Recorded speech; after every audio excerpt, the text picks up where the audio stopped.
kusoo dhawaada daawadayaal barnaamijkeeni maalinlaha ahaa oo aynu maanta ku eegayno laba qodob oo kala ah Xuutiyiintu xagee ka keenaan hubka iyo saanada horumarsan ee ay maalinba maalinta ka dambaysa ku sii xoojinayaan duqeymahooda iyo bartilmaameedyadooda ka dhanka ah gumaystaha heer ay gaareen inay caasimadda gumaystaha Israa'iil oo 2211 kiiloomitir u jirta ay diyaaradahooda droniska ah gaarsiiyaan iyada oo aysan xitaa raadarada horumarsan ee gumaystuhu aqoonsan.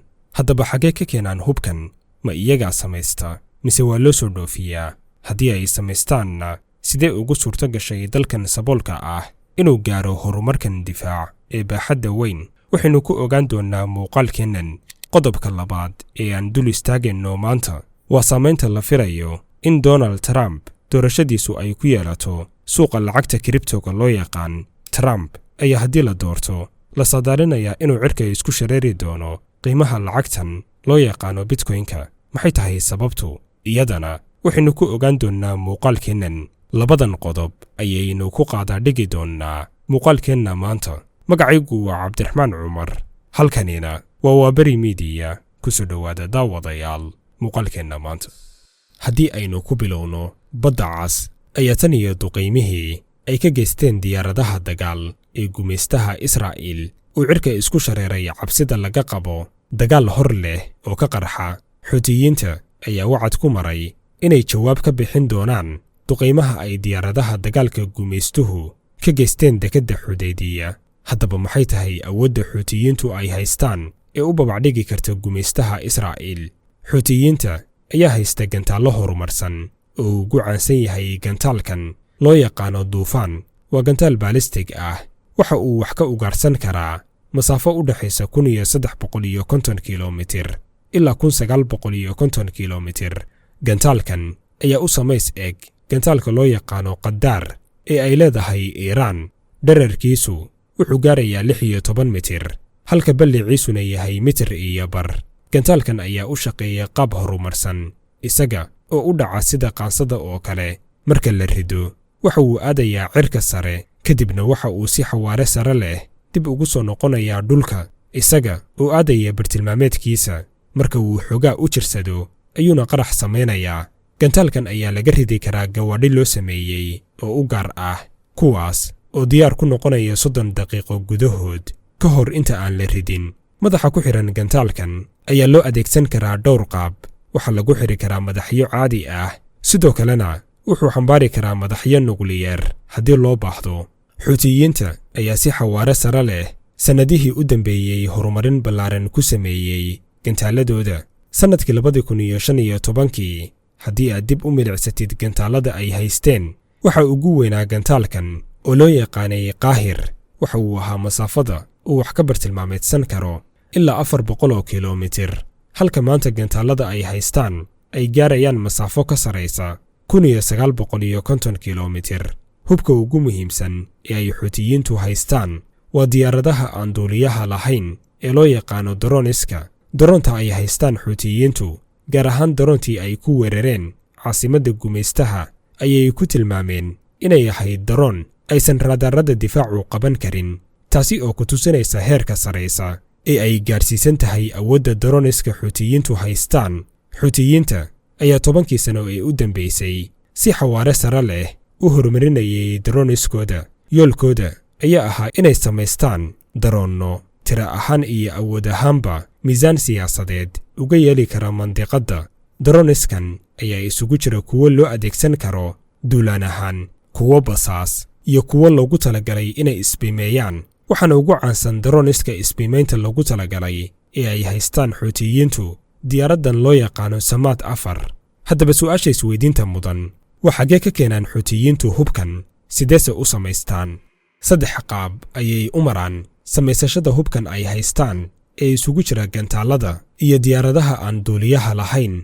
tallaabada koobaad ayaa ah inay marka hore keensadaan agabka muhiimka u ah diyaaradahan, iyaga oo ka keensanaya dalal uu ugu horeeyo dalka Iiraan. kadibna waxay soo minguuriyaan tiknoolajiyadda ay ka samaysan yihiin diyaaradahan. markii ay intan helaan ayay u gudbaan tallaabada labaad oo ah tababaridda injineeradooda si ay awood ugu yeeshaan in iyaga oo adeegsanaya tiknoolajiyadda ay dalal uu ka mid yahay dalka Iiraan ku sameeyaan hubkooda ay u beddelaan agabkii ay soo iibsadeen hub iyaga u gaar ah oo aan badanaa horey loo samayn. kadibna waxaa xigtay tallaabada saddexaad oo ah in warshadaha ku yaala gudaha dalka Yemen lagu sameeyo droneskan iyaga oo la adeegsanayo tiknoolajiyadda iyo agabkii aynu soo sheegnay in laga soo minguuriyey dalalka sida weyn ugu caanbaxay samaynta hubkan sida Iiraan iyo Ruushka oo labaduba ay xulafo yihiin Xuutiyiinta, siiba Iiraan oo ay Xuutiyiintu u yihiin garab hubaysan oo uu xilli hore ku beertay dalka Yemen. sidoo kale waxaa jirta in Xuutiyiintu ay soo qaataan gantaallo ay sameeyaan reer galbeedku kadibna inta ay furfuraan dib isugu celiyaan si ay u bartaan qaabka uu u shaqeeyo iyo tiknoolajiyadda ay reer galbeedku adeegsadaan, taas oo awood u siisay inay bahindisaan diyaarado marmarka qaar ka horumarsan diyaaradaha aan duuliyaha lahayn ee Iiraan. dhinaca kale ilaawi mayno cududda adag ee bilihii u dambeeyey hurdada u diiday maraakiibtii maraysay badda cas ee u rarnayd gumaystaha. waxaynu u jeednaa ciidamada badda ee Xuutiyiinta oo iyaguna lafdhabar u ah dagaalka hadda socda. Xuutiyiinta ayaan dhankan aad ugu horumarsanayn, waxayna haystaan dhowr doomood oo yaryar oo awood u leh inay duulaanno aan sidaa u weynayn ay ka geystaan badda. sidoo kale waxay haystaan gantaallada loo yaqaano Robek oo ah gantaal Raashiyaan ah oo awood u leh inuu duqeeyo maraakiibta, wuxuuna wax ka duqayn karaa ilaa 260 kiiloomitir isaga oo marka la rido ku safraya joog hoose oo aysan raadaradu qabanayn, kadibna markabka gunta hoose ka qarxinaya. waxaana awood dheeraad ah siisay Xuutiyiinta inay saldhigteen marinbiyoodka Baabulmandab oo muhiim u ahaa ganacsiga u socda gumaystaha Israa'iil. aynu u nimaanno qodobkeena labaad oo ah doorashada Maraykanka. marka laga yimaado hardanka adag ee u dhexeeya Trump iyo xisbiga dimuqraadiga ah, haddana waxaa la filayaa in dib u doorashada Trump ay faa'iido weyn u noqon doonto lacagta loo yaqaano Bitcoin-ka. Donald Trump ayaa tan iyo bilowgii ololihiisa doorasho dadaal ugu jiray inuu soo jiito dadka maalgashta lacagaha kriptoga loo yaqaan ee ay ugu weyn tahay Bitcoin-ku. wuxuu dhowr fagaare ka sheegay in xukuumaddiisu ay dhiirigelinayso suuqan, sidoo kalena ay nidaamin doonto si uu u noqdo suuq rasmi ah. hadallada Trump ayaa laga dheehan karaa suuqan muddooyinkii u dambeeyey, waxaana hal mar si kadisa iskudaygii la rabay in lagu khariijiyo Trump uu suuqan gaar ahaan lacagta Bitcoin ku sameeyey korukac gaaraya 4%. sababta ayaa lagu sheegay in iskudaygan dil uu kor u qaaday fursadda ah in Trump uu mar kale xilka qaban karo, taasi oo kalsooni badan siisay suuqan. suuqan ayaa sameynayay bilihii u dambeeyey tan iyo intii uu bilowday loolanka musharaxiinta ku hardamaya aqalka cad, korukac iyo marmarka qaybtood hoos u dhac ballaaran, isaga oo marba saameyn ku yeelanayay hadallada ay isweydaarsanayaan labada daraf ee loolamaya.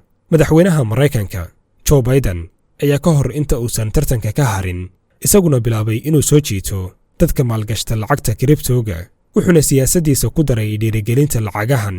Donald Trump ayaa horey u sheegay in haddii uu guulaysto uu ku dadaali doono sidii Bitcoin-ka harsan ee aan weli la samayn lagu samayn lahaa gudaha Maraykanka, taasi oo ka dhigan in lacagtan haddii uu xilka qabto uu u aqoonsan doono lacag rasmi ah oo dalkaas ka shaqaysa.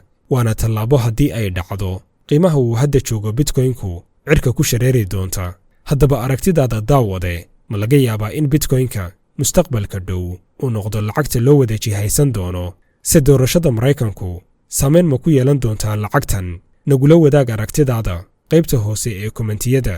haddii uu ku qanciyey muuqaalkuna, ha ilaawin inaad like inoo saartid lana wadaagtid asxaabtaada. mahadsanidin.